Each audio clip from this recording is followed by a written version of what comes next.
Well, Donna's social life prior to Roy's birth, in addition to following me around at night with the basketball and walking with the other pregnant ladies getting themselves in shape to deliver those babies, her social life was rather limited, but she was making friends. Tom's wife, Peggy, Grace Furness, can't think of Mrs. Nichols' first name, Barbara Nichols. And, there was just quite a group of the young mothers that were out walking, and one or two of them already had their baby and would be wheeling their baby in a carriage, but still get out and walk with the group. Well, Tom and Peggy's firstborn came, I don't know, a couple, 3 weeks after our Roy was born. And prior to Roy's birth, Donna and I we never talked about wanting a boy more than a girl, wanting a girl more than a boy. We just wanted a healthy baby. And we talked about names for a boy, and we talked about names for a girl. And I can't remember what names we had in mind if it was a girl. I don't think that we thought of the name that we called our oldest daughter, Rita Ray.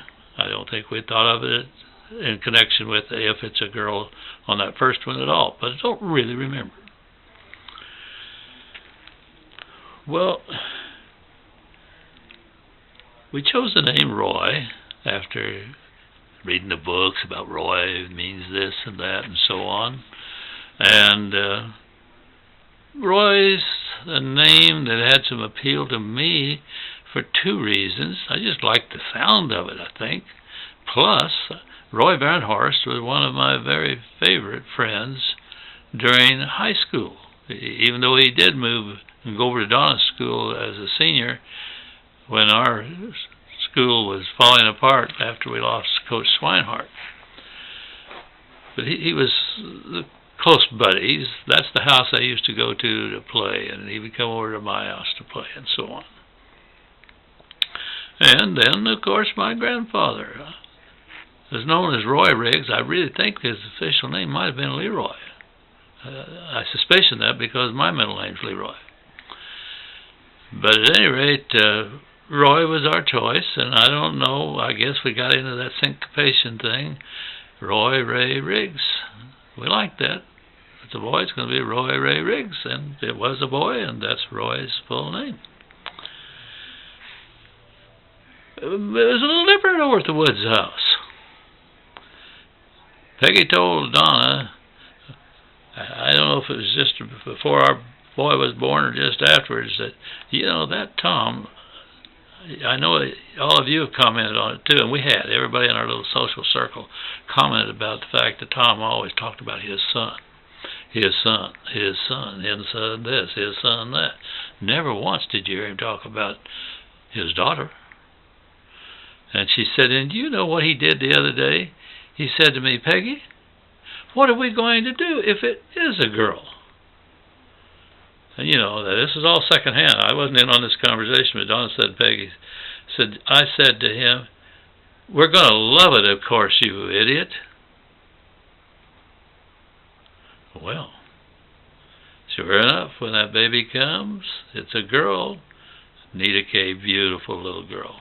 Beautiful little girl. And Nita Kay and her sisters are the pride and joy of Tom and Peg Wood.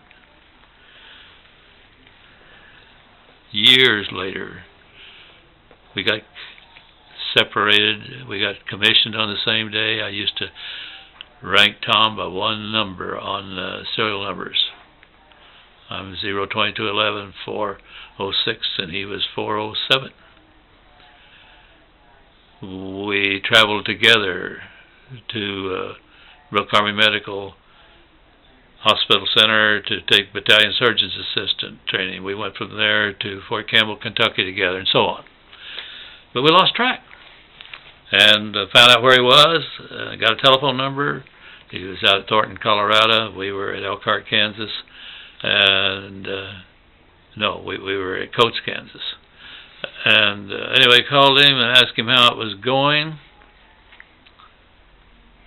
It was later. It wasn't Coates or Elkhart. But at any rate, called him and he said, Dean, he said, I don't know, I'm about to give up. He said, we've got, I can't remember if it was 4 girls or 5 at that time. And he said, we've got the girls, and my mother-in-law's living with us. We got a female dog, and this is a joke, I'm sure, but he had my attention on that telephone. He had a female dog, and dadgummit, yesterday Pete the parakeet laid an egg. I don't know what I'm going to do. I think he was having fun. But I thought it was really funny, too. You never know what God has in store for you. Tom didn't expect a family of all girls. We never expected we would ever lose a child, let alone a child and a grandchild. But those are other stories, too.